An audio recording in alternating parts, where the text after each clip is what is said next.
Assalamualaikum warahmatullahi wabarakatuh. Para mahasiswa, kita lanjutkan pembelajaran kita. Ini pertemuan terakhir ya, sebelum minggu depan kita UTS ya.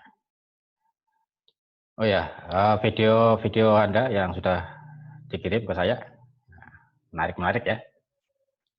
Ada yang dengan latar belakang di pinggir sawah yang hijau ya, nah, itu ya, cukup menarik ya. Ya, silakan Anda boleh berkreasi ya dengan berbagai situasi untuk misalnya besok ada lagi tugas membuat video gitu ya, silakan. Ya, baiklah, kita mulai perkuliahan kita.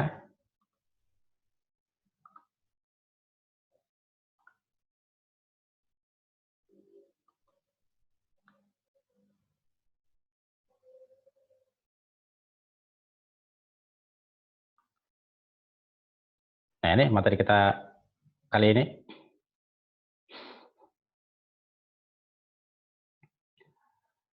Pendidikan dan masalah sosial ekonomi ya. Ya, ini dua variabel ya, dua faktor ya, yang berkaitan dengan pendidikan, yaitu masalah sosial, masalah dalam hubungan-hubungan masyarakat, dan masalah ekonomi ya, masalah penghasilan, masalah pendapatan ya.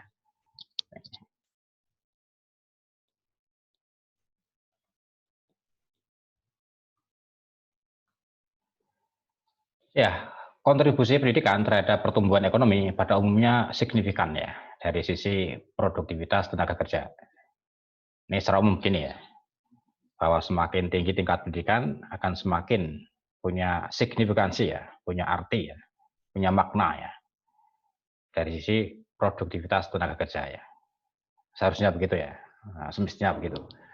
Semakin tinggi tingkat pendidikan, semakin produktif orang itu bekerja, semakin mendukung produktivitas orang dalam bekerja gitu ya.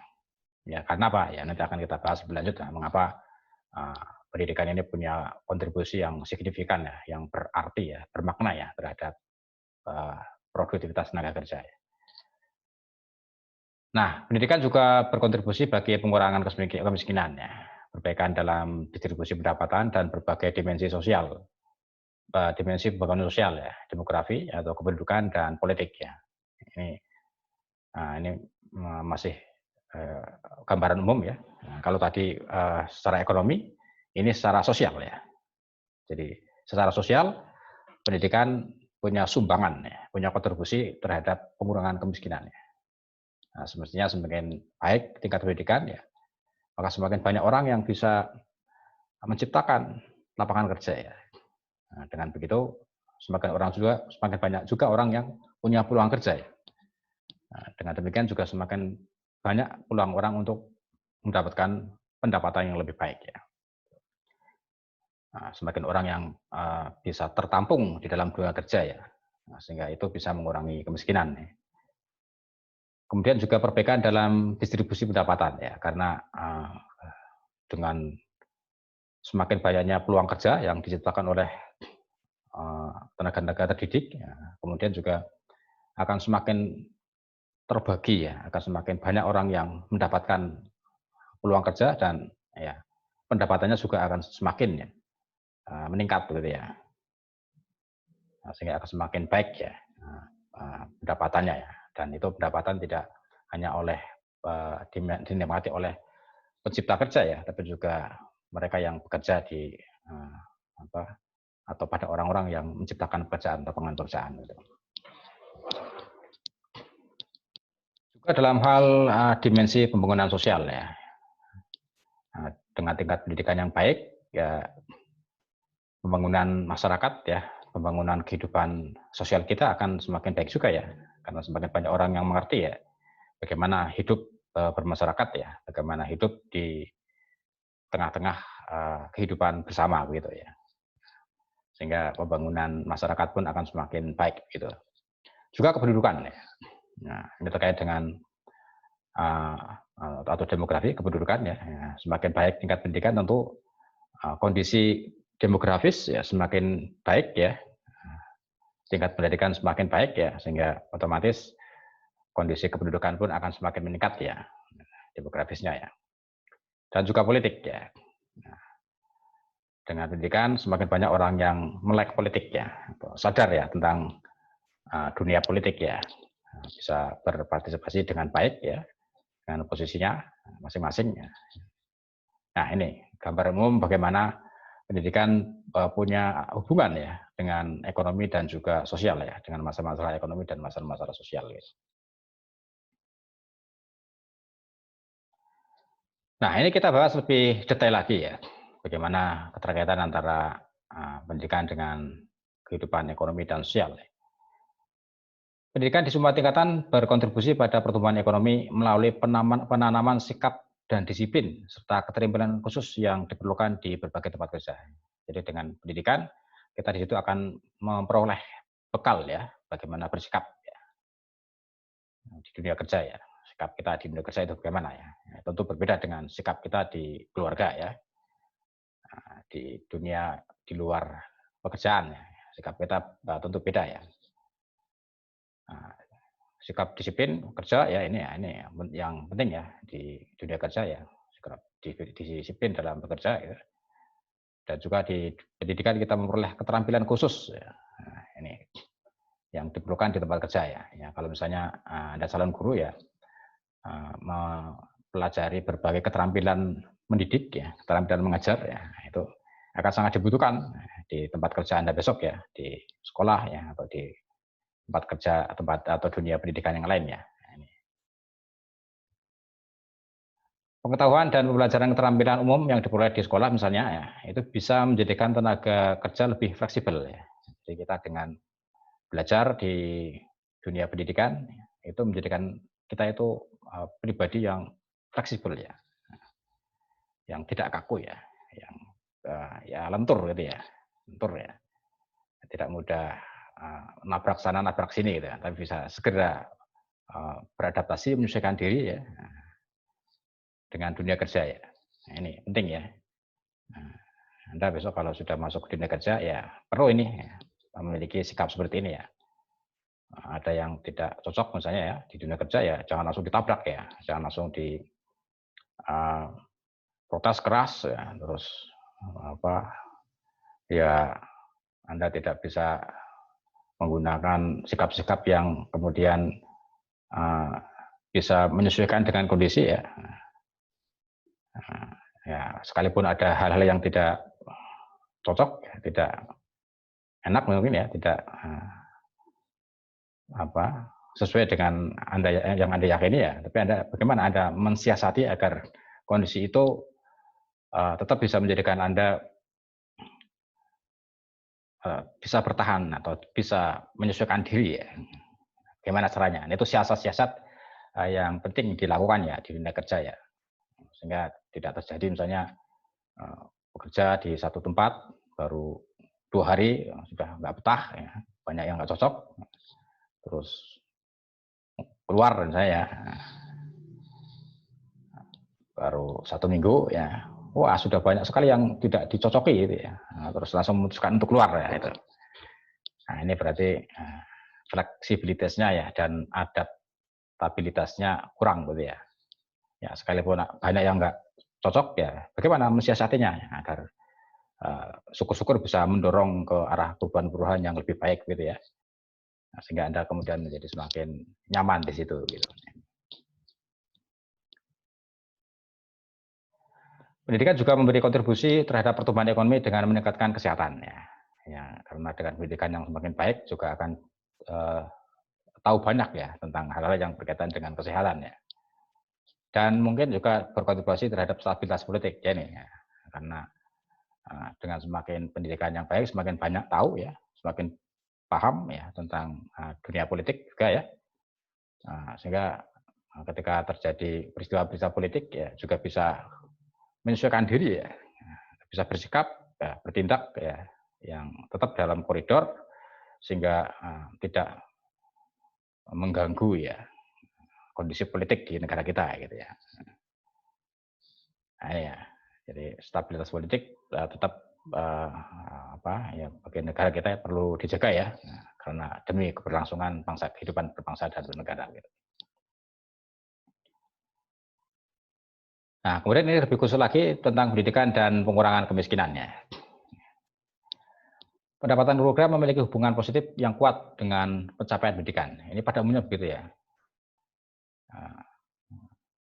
Pendapatan sebuah keluarga itu juga akan punya keterkaitan ya dengan pendidikan anak-anaknya ya. Karena pada ya tidak bisa dipungkiri pendidikan ini membutuhkan biaya gitu ya. Sehingga ya secara umum keluarga-keluarga yang berpenghasilan baik itu juga akan menyediakan ya atau memberi peluang ya kepada anak-anaknya untuk mendapatkan pendidikan yang lebih baik juga ya.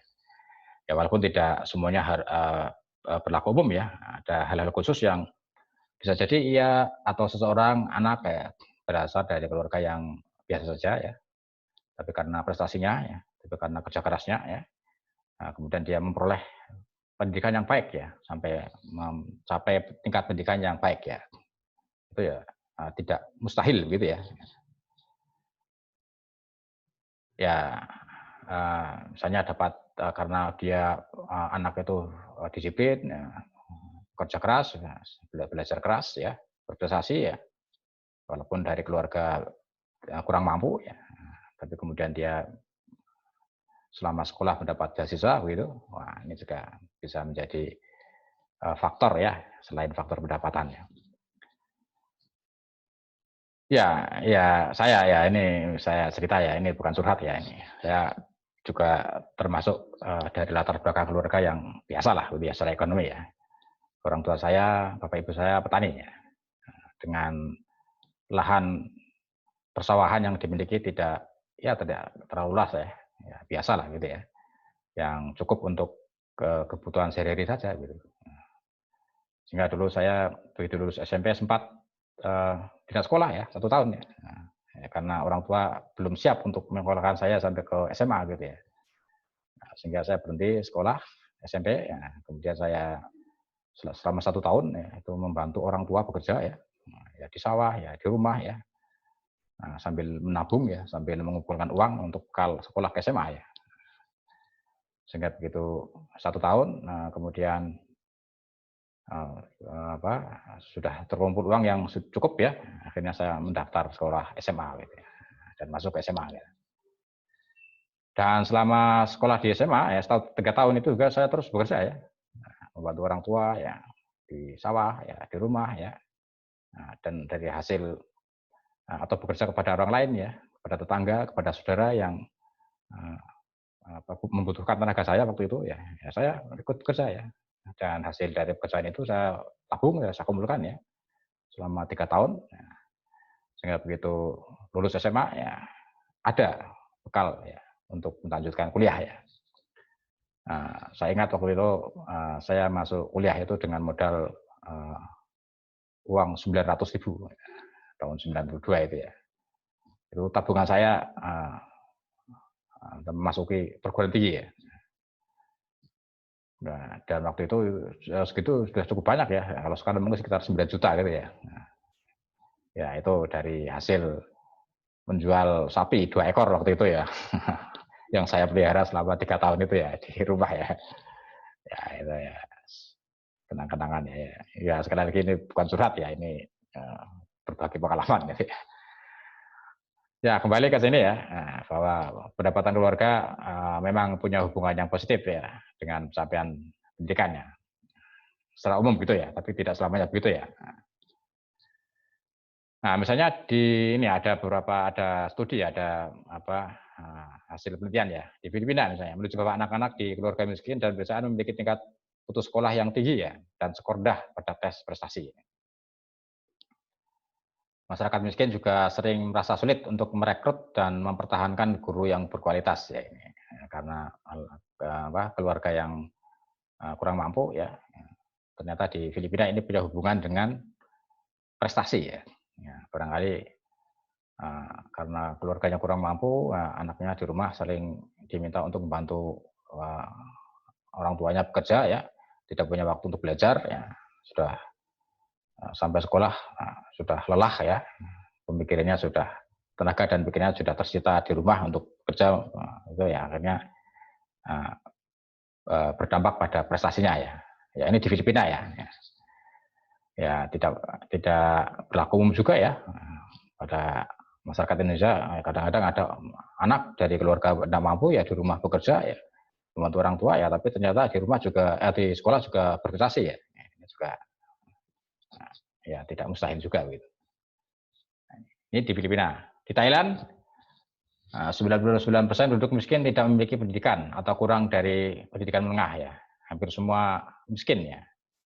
Nah, ini di Thailand itu ya 90% itu dari penduduk miskin tidak memiliki pendidikan atau kurang pendidikannya di tingkat pendidikan menengah ke bawah ya. Ini survei di Thailand. Di Pakistan hampir semua orang miskin buta huruf. Wah ini berarti tidak memperoleh pendidikan ya, pendidikan formal gitu ya. Nah, kemudian Carnoy ini memberikan analisis bahwa ada dua pandangan sosial yang berlawanan tentang pendidikan ya. Ini keterkaitannya dengan ekonomi, masalah ekonomi dan sosial ya. Yang pertama bahwa pendidikan menekankan pada akumulasi modal ya. Kayak modal ya, Jawa ya, mengumpulkan modal ya. Nah, jadi sekolah itu dijadikan sebagai media untuk mengumpulkan modal ya. Ya, semakin tinggi ya nanti ya karena modalnya kan banyak ya, perlu banyak modal untuk sampai ke pendidikan tinggi ya, sehingga nanti begitu lulus juga ya berusaha keras untuk mengembalikan modal yang sudah keluar ya, sehingga setelah lulus akhirnya ya berjuang keras untuk mengumpulkan modal ya, mengganti biaya yang sudah dikeluarkan selama sekolah gitu ya, akumulasi modal ya. Nah, ini ya layaknya kayak orang kayak pengusaha gitu ya, kayak orang berdagang ya. Sekolah itu ibaratnya begitu ya. Dalam rangka untuk terus bagaimana agar modalnya semakin baik, semakin banyak ya, sehingga perdagangannya ya jual belinya semakin meningkat ya pendapatannya. Gitu. Pada sisi lain juga ada yang menekankan pada kesetaraan sosial ya. Jadi pendidikan tidak hanya sekedar pada berorientasi pada pengumpulan modal ya. Ya kasarnya mengumpulkan harta benda gitu ya, atau modal lain ya. Tapi juga dalam rangka untuk menciptakan kesetaraan sosial ya. Jadi ada upaya-upaya untuk menjadikan masyarakat ini memiliki kesetaraan ya secara sosial ya. Nah, kalau di dunia pendidikan ya setara secara peluang-peluang untuk memperoleh pendidikan gitu ya, untuk mendapatkan pendidikan gitu ya. Jadi tidak hanya pemilik modal saja yang bisa mengenyam pendidikan sampai tingkat tinggi ya, tapi juga masyarakat bawah, masyarakat miskin juga bisa ya. Mempunyai hak yang sama ya, yang setara ya untuk mendapatkan pendidikan ya. Nah, itulah mengapa misalnya pemerintah ya itu banyak menyediakan beasiswa bagi masyarakat tidak mampu dan sebagainya gitu ya. Itu dalam rangka ini ya, untuk kesetaraan sosial ya di bidang pendidikan ya. Ada konflik inheren ya, atau yang melekat antara peran sekolah dalam mempersiapkan tenaga kerja untuk modernisasi ekonomi dan perannya dalam menyamakan kesempatan dan menyediakan kesempatan sosial. Ini sekolah itu dalam rangka untuk menyiapkan tenaga kerja yang siap bekerja ya, di dunia modern ini ya, sehingga nanti akan memiliki keadaan ekonomi yang lebih baik ya, ataukah dalam rangka untuk memberikan peluang ya, kesempatan yang sama ya bagi masyarakat yang lain. Nah ini, nah tentu ini, bagi kalau negara kita ini diambil di tengah-tengahnya ya. Ya, bagi masyarakat yang punya peluang untuk mendapatkan pendidikan yang lebih tinggi karena punya modal, ya silakan ya. Tapi dengan tidak melupakan masyarakat tidak mampu, masyarakat miskin untuk juga memperoleh tingkat pendidikan yang setinggi-tingginya ya, dengan fasilitasi dari negara ya. Nah, itu tadi negara kita banyak menyediakan beasiswa ya bagi anak-anak berprestasi ya, tapi dari kurang mampu gitu ya. Ya, saya dulu waktu S1 ya begitu saya masuk perguruan tinggi ya, ini melanjutkan cerita tadi ya. Begitu masuk perguruan tinggi dengan modal 900.000 ya, itu ternyata sampai semester 4 itu habis ya uang saya. Nah, beruntunglah di semester 5 itu saya dapat beasiswa ya.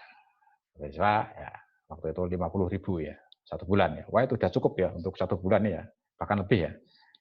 Nah, dulu saya 1 bulan itu kira-kira ya uang pengeluaran itu antara 40.000 ya sampai 50.000 itu ya.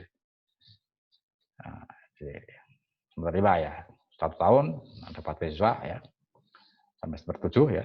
Nah, semester 7 sampai beasiswa itu bisa saya pakai untuk bekal berangkat KKN gitu ya. Nah, itu sampai semester 7 terus tinggal 1 semester lagi ya itu untuk mengerjakan tugas akhir ya, skripsi ya, 1 semester itu. Nah, itu masih ya, beasiswa itu saya masih itu ya. Masih cukup untuk sampai mengerjakan skripsi ya, sampai lulus gitu ya. Nah, kemudian sampai S3 saya pun dapat beasiswa ya, ya itu alhamdulillah ya. Itulah ya. Nah, ya sedikit cerita lah.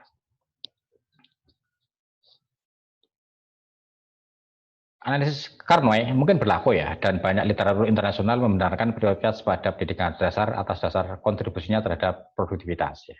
Pergeseran prioritas dari pendidikan tinggi ke pendidikan rendah juga dapat dipertahankan ya, dan ekuitas dan budaya dasar ya, misalnya untuk mobilitas sosial. Jadi penekanan pendidikan pada tingkat dasar ya, pendidikan dasar ya, seperti di negara kita ini ya, ini yang diprioritaskan kan pendidikan dasar ya, wajib belajar sampai 9 tahun ya. Nah, itu juga ditujukan dalam rangka untuk mobilitas sosial ya. Jadi masyarakat yang belum beruntung ya, secara ekonomi keluarganya itu dapat meningkatkan mobilitas sosialnya dengan bisa mencapai paling tidak pendidikan tingkat dasar ya, tingkat dasar selesai gitu ya. Nah, syukur-syukur sampai ke pendidikan tinggi ya, itu dalam rangka untuk mobilitas sosial ya. Nah, jadi merubah kondisi sosial ekonomi keluarga melalui pendidikan ya, sehingga akan mencapai meningkatkan atau mencapai mobilitas sosial ya. Nah, jadi misalnya dari masyarakat dulu biasa ya dan mulai meningkat ya kondisi ekonomi dan sosialnya gitu ya. Nah, itu melalui pendidikan ya. Ya ini saya mengambil contoh saya lagi nih ya. Ya saya dulu waktu masih SMA ya menyadari ya orang tua itu kondisi ekonominya biasa ya, sawah juga tidak seberapa luas gitu ya. Kalau saya kemudian mengandalkan apa yang dimiliki orang tua ya, dengan keterbatasan itu ya barangkali saya susah untuk melakukan mobilitas sosial ya.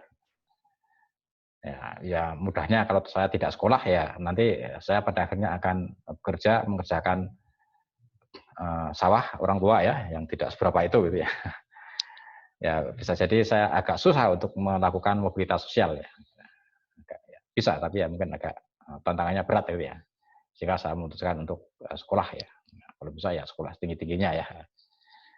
Ya dan syukur alhamdulillah bisa sekolah sampai lulus ya S3 ini ya. Ini sangat saya syukuri ya. Kemudian penekanan pada pendidikan dasar memungkinkan pendidikan kelompok berpenghasilan rendah dan akses sosial ya. Prioritas ini selanjutnya memungkinkan penargetan pada daerah terpencil dan masyarakat marginal ini. Nah, pendidikan banyak diutamakan pada pendidikan dasar ya, sehingga kelompok masyarakat bawah itu bisa memiliki akses ya, akses ekonomi, akses pendidikan ya, terutama di daerah-daerah kalau sekarang 3T itu ya, terdepan, terpencil ya, dan terluar ini prioritas ya. Ya terakhir pendidikan diharapkan dapat melahirkan sumber daya manusia yang berkualitas ya. Jika tidak maka akan menyumbang pengangguran. Ini. Dengan pendidikan yang baik saja ternyata pengangguran juga masih banyak ya, apalagi dengan pendidikan yang kurang ya.